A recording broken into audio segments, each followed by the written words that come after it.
To Africa belong many breathtaking species and biodiverse landscapes. Each is a precious resource for environmental health, people's livelihoods, and national revenues. But as we speak, criminal syndicates plunder our wild resources towards collapse.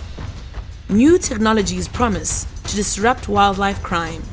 Before investing in hardware or software, we need to prioritize the technical skills that equip teams to respond on all fronts to wildlife crime.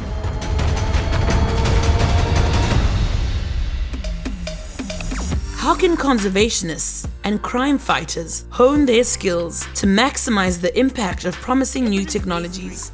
This is the question posed by a new, evidence-based policy brief written to assist critical thinking about the role of technology in disrupting wildlife crime.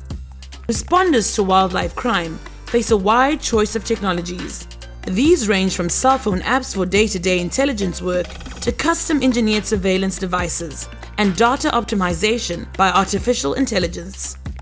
Experienced park officers highlight the risks of inappropriate tech, mechanical failure in bush conditions, resistance from park personnel, or alienation of local communities.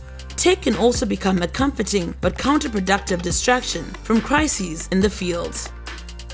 Effective tech investment strategies start with the big picture. Demand for illegal wildlife products drive the organized criminal value chain, which consists of poachers, brokers, dealers, exporters, importers, traders, and syndicate leaders. For concerned decision makers, the key questions become: how can we disrupt this cycle? And which technologies will have the greatest impact? At points of infiltration by poachers, for example, sharp-eyed communities can provide alerts. Here, ordinary social media apps provide hassle-free tech for community members to communicate with rangers. Rangers also use specialized data gathering apps. What's crucial is not the exact brand of app, but the mindset of the user. In some cases, rangers self-identify as detectives, and as they build skills and experience, vital data emerges. Ideally, multiple agencies with multiple skills will combine to hit the criminal chain at multiple points. The multi-agency approach defines Namibia's Operation Blue Rhino.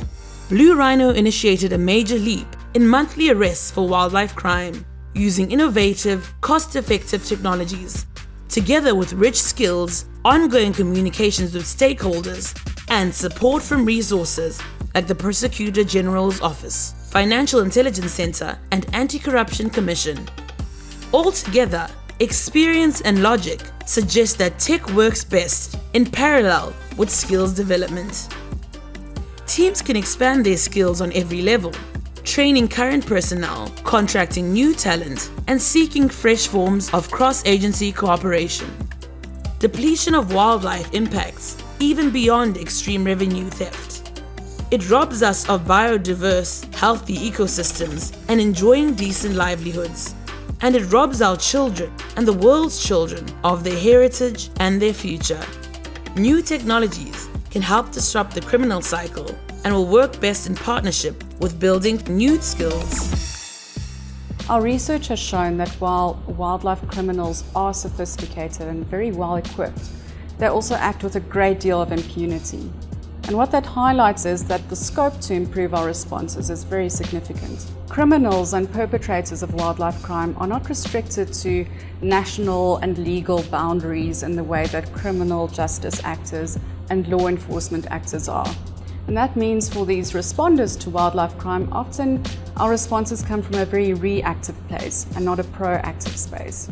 Technology is one of the few and very rare channels, but also very powerful, that allows us to operate from that more proactive space. It truly is one of the few mechanisms available to responders to wildlife crime and those who are charged with combating wildlife crime to gain the upper hand. We want to urge actors to embrace the power of technology, but to do so in a way that is secure, strategic, and sustainable.